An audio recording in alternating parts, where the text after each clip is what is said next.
Bonjour à tous. Alors, nous revenons donc aujourd'hui sur ce nouveau chapitre 6, qui nous permet d'étudier l'affirmation des rois capétiens et valois entre le XIe et le XVe siècle. Donc, je vous rappelle que la dernière fois, nous avons vu qu'après la disparition de l'empire de Charlemagne, l'autorité des rois s'était affaiblie dans tout l'Occident et que le royaume de France était en fait divisé en comtés et duchés, les ducs et les comtes étant des grands seigneurs qui confient eux-mêmes leurs terres à d'autres seigneurs et donc deviennent ainsi les suzerains de vassaux. Et donc nous avons vu que les seigneurs se lient entre eux lors d'une cérémonie solennelle, codifiée, qui s'appelle la cérémonie de l'hommage. Et donc pour aujourd'hui, vous deviez donc compléter le schéma sur cette cérémonie de l'hommage avec dans un premier temps les étapes de la cérémonie. Donc nous avons vu qu'il y avait l'échange des consentements, suivi de l'hommage des mains, également parfois l'hommage de la bouche, le baiser, le serment de fidélité du vassal et ensuite la remise du fief, ce qu'on appelle l'investiture, donc le suzerain qui remet un fief à son vassal. Donc les personnages qui participent à la cérémonie sont donc les acteurs, le vassal et le suzerain. Et donc, nous avons vu que ces relations d'homme à homme, ce qu'on appelle ces relations vassaliques, elles entraînent des obligations des deux côtés, donc réciproques. Donc, d'un côté, le vassal qui a promis fidélité au suzerain doit également le soutenir militairement. Qu'est-ce que ça veut dire? Ça veut tout simplement dire qu'il doit chevaucher avec lui au moins 40 jours par an. Il doit un service d'OST, OST, qui est donc une aide militaire. Il doit également une aide financière, c'est-à-dire qu'il doit aider financièrement avec de l'argent quand le fils aîné du seigneur devient chevalier, qu'il se fait adouber. Il doit également l'aider financièrement lors du mariage de sa fille aînée, pour également payer la rançon si le seigneur est fait prisonnier ou quand le seigneur part en croisade. De l'autre côté, le seigneur, donc le suzerain du vassal, doit protection au vassal, il doit le défendre en justice et il doit l'entretenir par les revenus d'une terre qu'on appelle le fief. Et donc, ces obligations sont rédigées et sont archivées. Donc, je vous rappelle qu'on a vu que cette organisation des liens entre seigneurs s'appelle la féodalité, qu'elle a pour conséquence en fait d'émietter un petit peu le pouvoir et également d'entraîner de nombreuses rivalités entre seigneurs, ce qui aboutit à des guerres privées. N'oubliez pas, vous l'aviez également à faire pour aujourd'hui, un vassal qui ne respecterait pas ses obligations est coupable de félonie, on dit qu'il est félon, et donc à ce titre-là, le suzerain peut lui confisquer son fief. Mais cette confiscation se fait militairement et donc elle entraîne de même des guerres, puisque il faut reprendre par les armes le fief confisqué. Voilà. De même, un vassal peut prêter hommage à plusieurs seigneurs. Il y a un hommage qui l'emporte sur les autres, c'est ce qu'on appelle l'hommage lige. Et si, par exemple, il y a des guerres entre deux seigneurs auxquels le vassal a prêté serment, il devra aider le seigneur auquel il a prêté l'hommage lige, donc un hommage qui l'emporte sur les autres.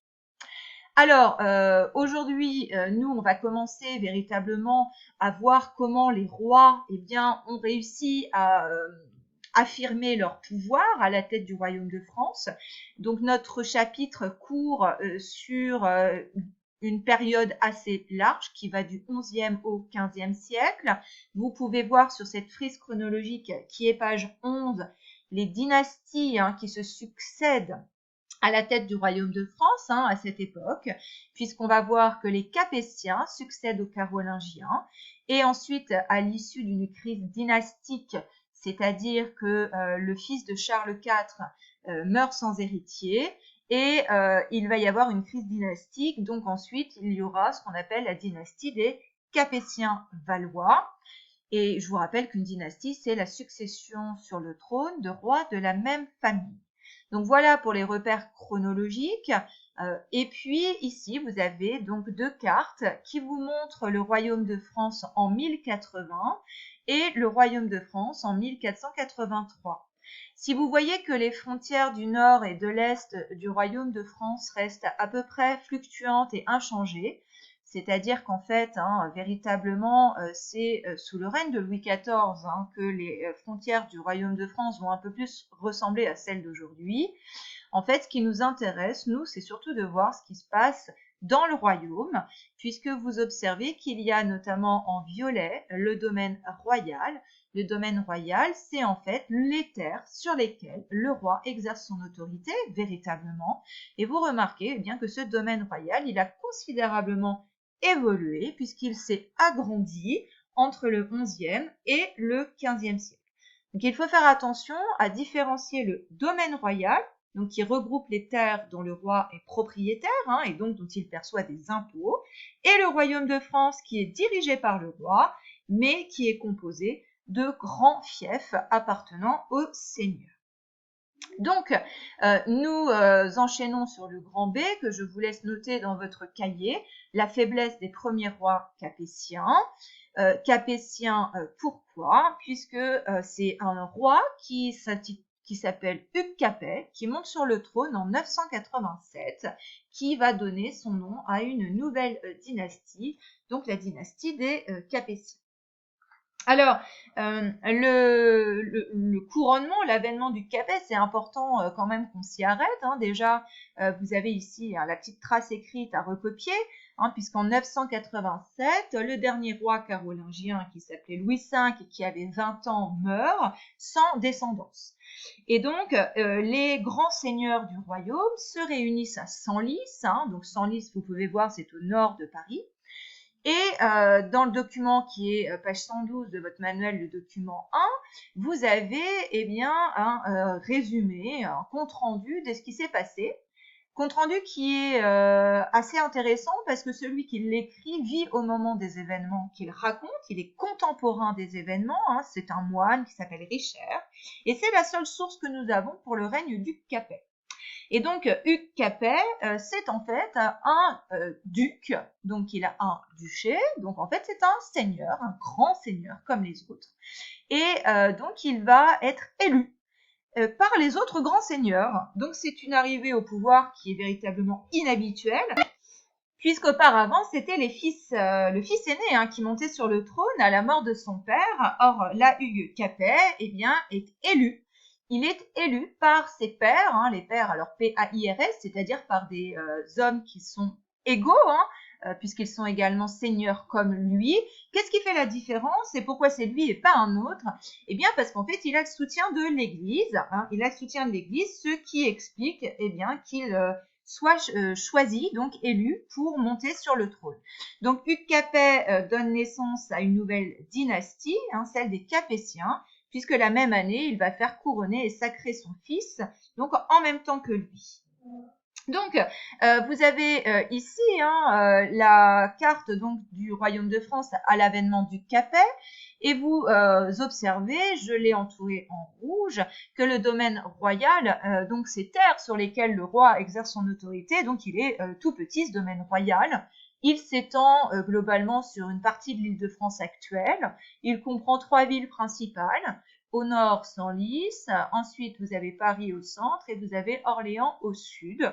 Donc, un domaine royal qui est petit et le reste du royaume, qui appartient à des grands seigneurs qui sont théoriquement les vassaux du roi, mais qui ont des domaines qui sont aussi grands, voire plus grands, que le domaine royal. Il suffit de reprendre le comté de Flandre Nord ou le comté de Toulouse. Vous avez également le duché de Gascogne au sud-ouest. Donc, des grands seigneurs qui donc possèdent des terres importantes et qui tiennent tête au roi. Voilà, donc c'est pour ça qu'en fait, les premiers rois capétiens sont faibles, c'est qu'ils ne sont pas respectés par leurs vassaux, c'est-à-dire par les grands seigneurs du royaume. Alors, toutefois, quand même, il va falloir juste apporter une nuance. La nuance, c'est que le roi a toutefois une autorité supérieure. Donc, déjà, on l'a dit, suite du cours ici, le roi, dans la pyramide féodale, c'est-à-dire dans ses relations d'homme à homme, il occupe une place un peu particulière, puisqu'il est le vassal de personne. C'est le suzerain des suzerains, comme on peut le voir sur la scène d'hommage ici à gauche, hein, où on voit très bien ici la position supérieure du roi, hein, représentée avec la couronne. Et donc, ça, c'est déjà un premier point. Même si on l'a dit, dans les faits, il n'est pas complètement respecté et obéi par ceux qui devraient l'être, c'est-à-dire ses vassaux.